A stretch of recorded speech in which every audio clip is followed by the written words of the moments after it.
What an awesome opening talk to get us started here for this 2-day Springboard conference. I have the kind of the fortune of not having quite as an ambitious of a task as Gail had to kind of get us framed in the big picture of artificial intelligence. I really have kind of two much more simple objectives for the next 30 minutes or so. The first is to provide you with a little bit more context about the Spring program and this journey that we have been on, many of us together, over the last 9 months. That's one. And number two is to really help you kind of hopefully prepare for the next 2 days and understand the tools at your disposal and how this. So those who know me know I am a really big fan of kind of the epic adventure, the Lord of the Rings, Star Wars type series. And one thing that all of those stories have in common is that they begin with a call to adventure. Anybody who's familiar with Joseph Campbell's hero's journey know that that's really the first in many of the epic adventure kind of standard points along the hero's journey. And I want to take this moment to issue that call to you, this call to adventure over the next 2 days, this call to embark on this journey up the mountain. We have before us, each of you have before you, the opportunity to shape the way your organizations kind of prepare for the impending changes that are about to come because of artificial intelligence and other intelligent systems technologies. And regardless of your role in your organization, I think if we assume for the next 2 days that it is our responsibility individually to prepare our companies for this future, we'll be able to get a lot more out of both the sessions and then the alternative futures that we're going to talk about and take those insights back to our organizations and make real lasting impact. That's our hope for the conference, and that's our hope for you and your companies. So where do we begin? Let's start with a little bit of context to the Spring program. The Spring program began with a fundamental challenge. The first, Gail alluded to a little bit, is that the pace of change in the world today is increasing, almost at an unprecedented rate. And especially with the emergence of these intelligent systems technologies, the future, and our understanding of what the future will look like, is highly, highly uncertain. And perhaps the only thing that we can be certain about the future is that it's not going to look like today. It's not going to look like today. And the further we look out into the future, there's this interesting relationship between our ability to foresee or predict what's going to happen as we step further and further out. And it falls off very dramatically, right? So this is the challenge that kind of Spring is wrestling with and that you all are wrestling with in your organizations is amidst this increasing pace of change and these new technologies and opportunities that intelligent systems provide, how can you ensure that your organization is adequately prepared to capitalize on the opportunities that are going to be available to you because of these new technologies, and also prepared to recognize emerging threats on the horizon from potential disruptors and other competitors? That's the challenge that we're here to kind of wrestle with today, and the one that the Spring program over the last 9 months has attempted to help you solve. Okay. In talking with IRI members as we began this journey, we heard a recurrent theme that, you know what, our organizations are actually pretty good at making 1 year, 18-month, 2-year plans. We have a pretty robust process for that. But it's when we get beyond that 1, 2, 3 year time horizon that a lot of your organizations really struggle. And that's because the tools and techniques that you use in order to create those 1, 2, 3 year plans are fundamentally different than the tools and techniques that are required to do this longer range planning. And it goes back to the graph presented earlier. As we look out further and further time horizons, our ability to understand and predict what's going to happen dramatically falls off. So we cannot predict the future. So where does that leave us? That leaves us in this area of practice known as foresight. And foresight does not attempt to predict the future or forecast the future. Instead, it takes a different approach. And we'll walk through a couple of the grounding principles in foresight here that have become grounding principles of the Spring program. The first is that many people in the world today talk about the future in the singular. And many of us in our organizations plan according to the future that is going to unfold. And in the foresight community, that's really kind of a false notion, because we know we cannot predict the future, The future is fundamentally unknowable. This is another core principle of the practice of foresight. So if we can't know the future in the 3, 5, 7, 10, 15-year time frame, where does that leave us? Instead, foresight practitioners consider multiple futures. We examine different scenarios of how the future may unfold and then use those scenarios to inform our strategic planning in the here and now. This principle of thinking about multiple futures is pretty fundamental to the foresight practice, and we've embedded this into the 2 days of Springboard. You'll notice tomorrow will be all about considering some alternate futures. Yet, we don't just create these ultimate futures out of thin air. We can, through reasoned study, understand the different forces that are acting on the way the future will unfold. We can take a look at them and analyze which ones are likely to be high-impact drivers of change, which ones are highly certain and unlikely to change, and then which ones really require us to say, we have no idea what 10 years is going to look like, things like that. So once we've analyzed these drivers of change and created these alternate future scenarios, we can bring those insights back to our organization to inform that longer-term strategic planning. Now, why do we engage in foresight in the first place? It's not because any of these futures that we attempt to create are going to be the future that unfolds. And that's a really important point to keep in your mind over the next 2 days. The futures that we'll experience through this conference, they are not our predictions for the future. Instead, the futures that we'll talk about tomorrow, they're simply manifestations of different drivers and trends that exist to stretch your thinking about the way the future might unfold. So hopefully, through the course of the Springboard Conference, if you come away saying, I've thought about something that I hadn't really considered in that way, or I saw that signal that they presented in day one and how they projected that out into the future, and that really made me think differently about how my organization should be preparing for the future, then we will have succeeded. So we're trying to attempt to help shape and stretch the mental models that you carry back to your organizations in the way that you make decisions. In this process, these plans that we create are not the end in of themselves. In fact, it is the process that we've gone on over the last 9 months as part of the spring program, and the process that you'll go on over the next 2 days that is the real core value that we hope you take away from this. And we've set this up and hopefully given you a taste of different elements of process over the next 2 days that you can go back to your organizations and embed some of these strategic kind of tools and resources into your own strategic planning process. Okay, and so that led us to the creation of the Spring program.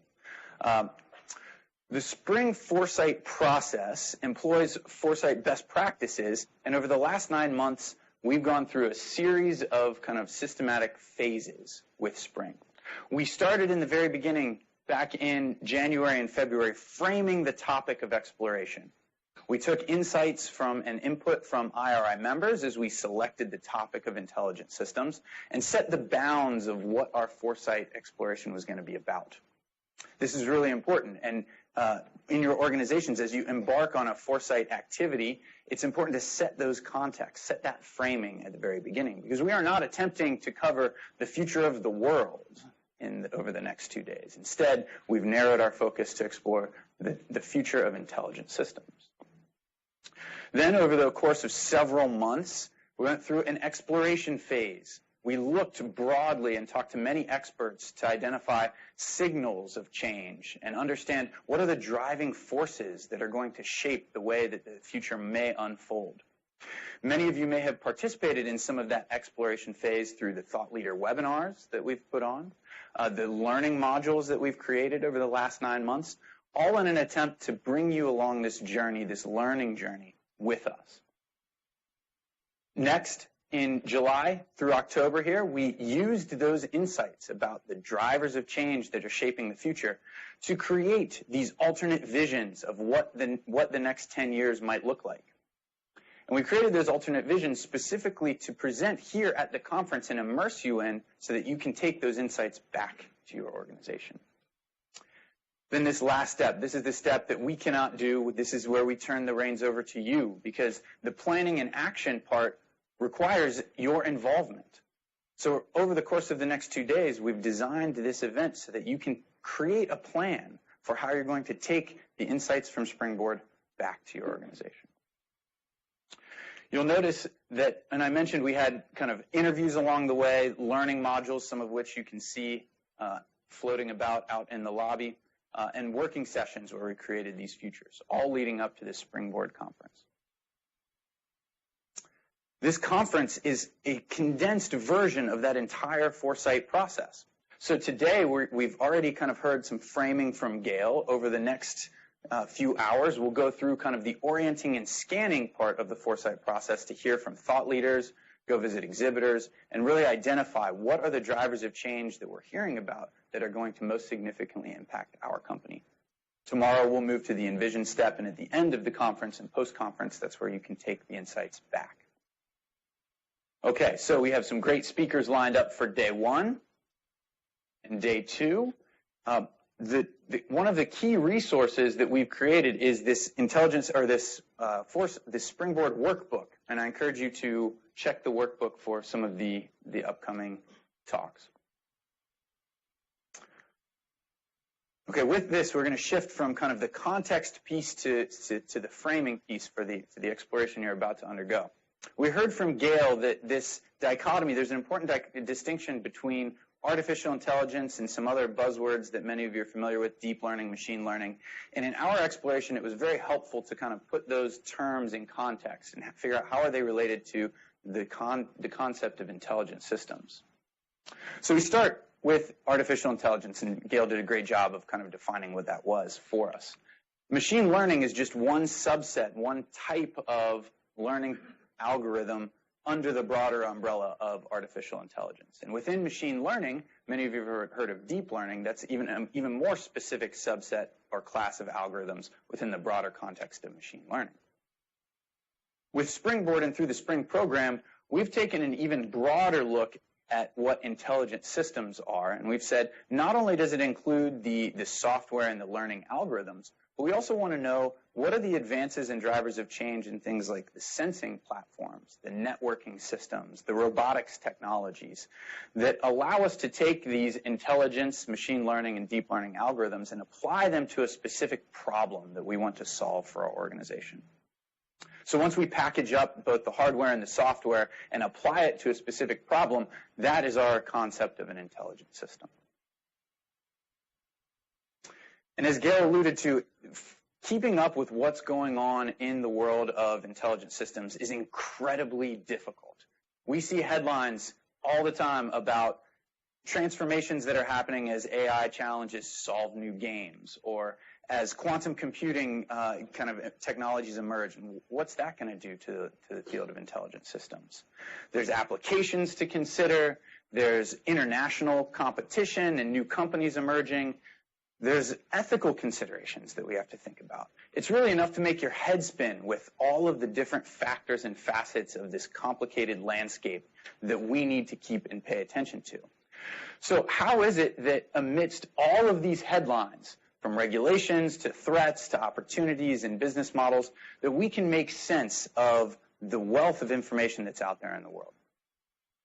As part of the Spring program, we have created kind of an orienting and organizing framework to help us capture insights and identify drivers and trends to help us kind of wrap our minds around what's going on in these different domains. And so I'm going to walk through that briefly because I think it'll serve as a useful framework as you go to the breakouts and hear from future keynotes and start to explore what are the drivers and trends in these different domains related to intelligent systems. So when we think about intelligent systems, we start at the very granular level. We think of the technology building blocks, the guts of what makes up an intelligent system. And we broke it down into different components. And for a detailed description of kind of what these components are and how we created this framework, I encourage you to check out the learning modules that we built as part of Spring, because they'll go into a lot more detail than I'm going to cover in this talk here. But you can see there's hardware components, there's robotics components. When I take these technology building blocks and I start to put them together kind of in different ways, like puzzle pieces, certain technology functionalities start to emerge. And we see a lot of advances recently in a lot of these functionalities, whether it's machine vision capabilities and perception, natural language processing technologies that enable us to interact with machines in new ways.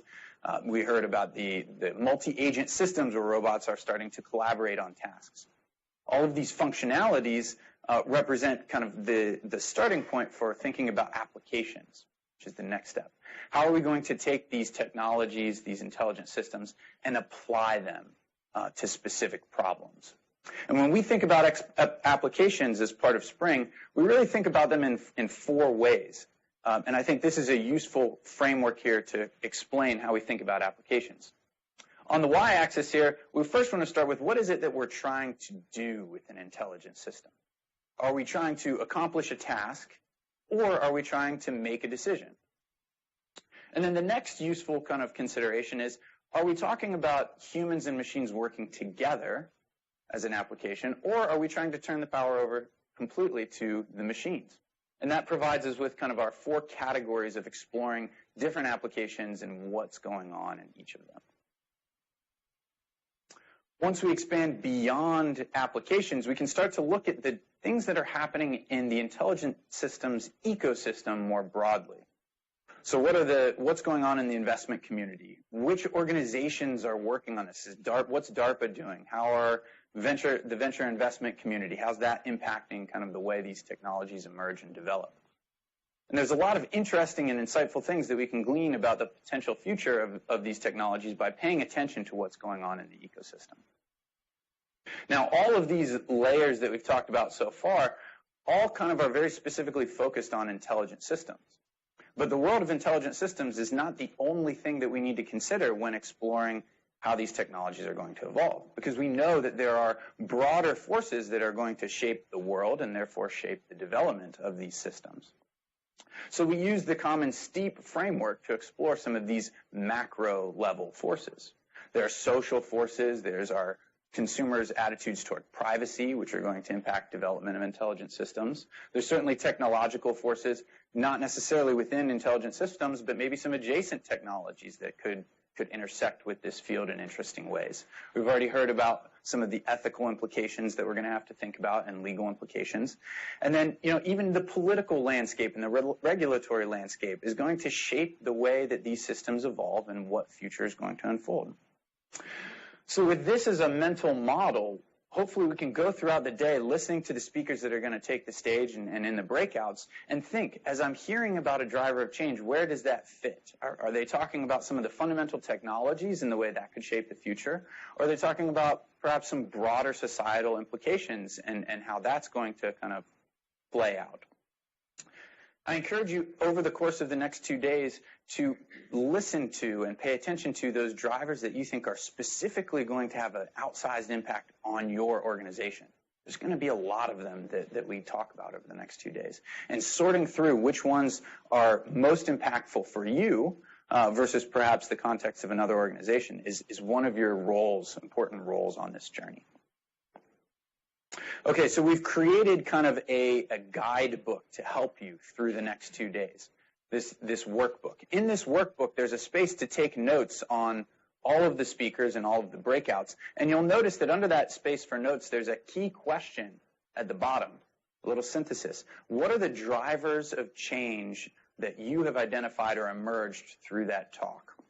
And at the end of the day, I'm going to come back and tell you a little bit about your homework tonight to prepare for day 2. And it's going to involve kind of thinking through some of those drivers of change that you've identified. So I encourage you to use this as a resource over the next 2 days. Okay, with that, that is the context for our next upcoming sessions, the speakers that we're going to hear from, the exhibitors that you can go examine. And with that, I'll open up the floor to any questions before we move on to the next part.